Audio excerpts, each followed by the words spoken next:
Hello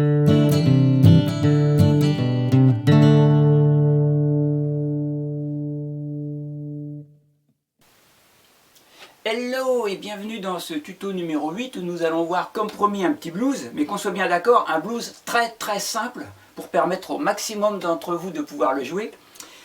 Dans ce tuto, nous allons voir le thème de ce blues, c'est-à-dire la mélodie principale, la variation du thème qui est en fait toujours la mélodie principale mais en double note.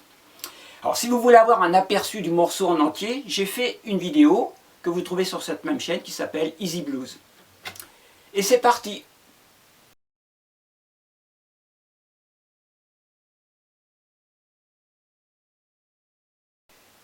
Le morceau commence par un turnaround. Alors un turnaround, c'est le passage qui sert à la fois d'introduction ou de conclusion dans un blues. Et, dans ce blues, il va y avoir plusieurs nouveautés, à commencer par le ternaire. Sous les croches, vous voyez qu'il y a des 3. Ça veut dire que les croches vont être en ternaire, c'est-à-dire pas régulières.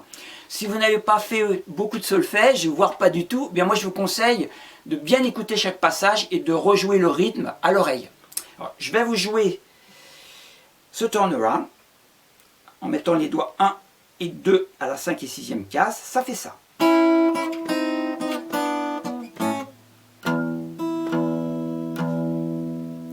Encore une fois.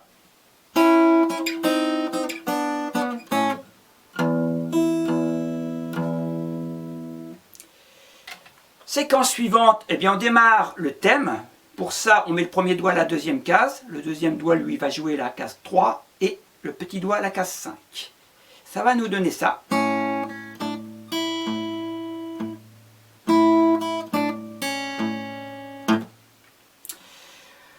Vous vous apercevez qu'on joue que sur une basse. Contrairement aux autres morceaux qu'on a vus jusqu'à présent, où on jouait sur 2 ou 3 basses, c'est-à-dire en basse alternée. Là, on joue que sur une corde. On dit qu'on joue en monobasse. On joue en fin de compte la fondamentale de l'accord. Comme c'est la 7e, on ne fait pas l'accord en entier, mais la basse souligne l'accord. Donc on va jouer la basse là. Cette basse, on peut la faire étouffer légèrement. Ça fait un son sympa et en même temps, ça évite que la basse domine. Autre chose, la main droite, eh bien, vous pouvez jouer soit avec le majeur. Comme le morceau n'est pas très rapide, vous pouvez, parce que c'est plus facile, jouer qu'avec le majeur pour faire toutes les notes, ou alors alterner l'index et le majeur.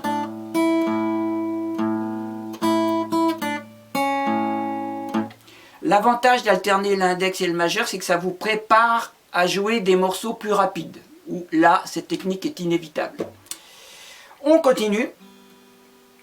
Eh bien, la séquence suivante, c'est la même chose. La séquence durée, donc durée 7e, c'est la même chose, mais une corde en dessous.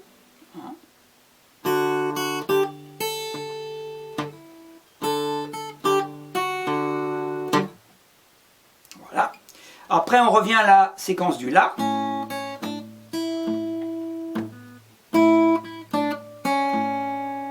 Alors, à noter qu'on peut faire, une fois qu'on connaît bien le morceau, on peut s'arranger de faire des petites fantaisies, c'est-à-dire des petits glissés, des vibratos, par exemple là.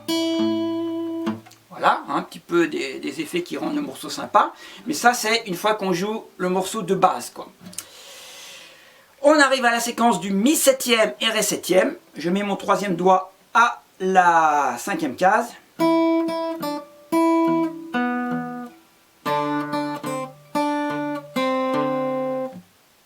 Je recommence ces 2 mesures-là.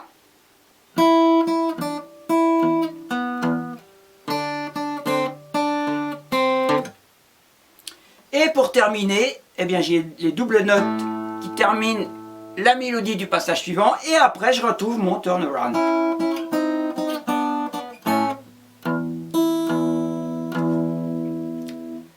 Là on a fait tout le thème. Alors je vais vous le rejouer. 1, 2, 3, 4.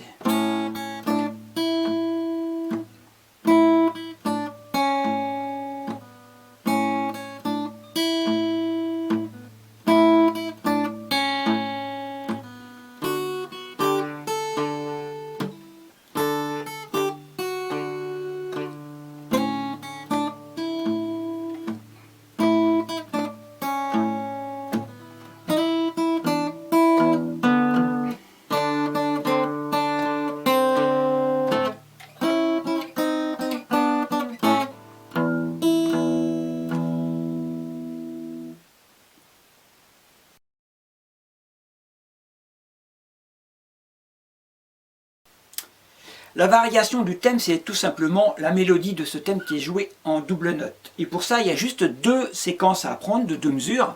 La première, c'est celle du La, qu'on fait en faisant un petit barré, ce qui va nous donner les 2-2. Après, on rajoute les doigts 2 et 3 pour avoir les cases 3 et 4, qu'on glisse de 2 cases. Et après le retour, je rejoue ces deux mesures de La.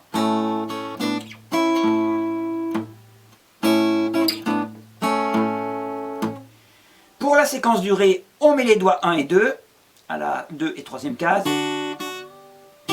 Après à la case 3 et 5 avec le 3e doigt, qu'on va glisser 2 cases pour avoir le 5 et 7. Alors je joue cette séquence de Ré. Et là pareil le retour. Je rejoue la séquence du Ré.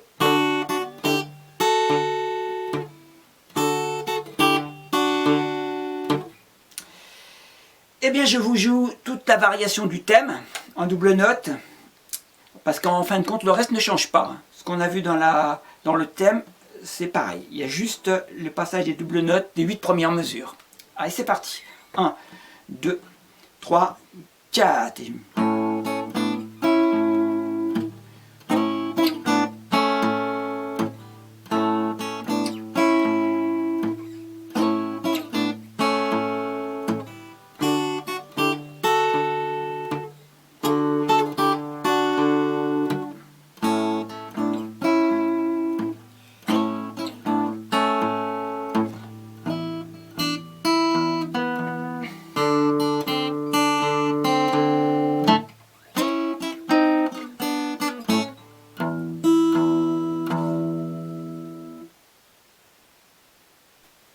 Eh bien, je vous laisse travailler ça tranquillement et je vous donne rendez-vous au tuto numéro 9 où nous allons terminer ce blues, c'est-à-dire que nous allons voir le chorus et le final. En attendant, bonne guitare et ciao!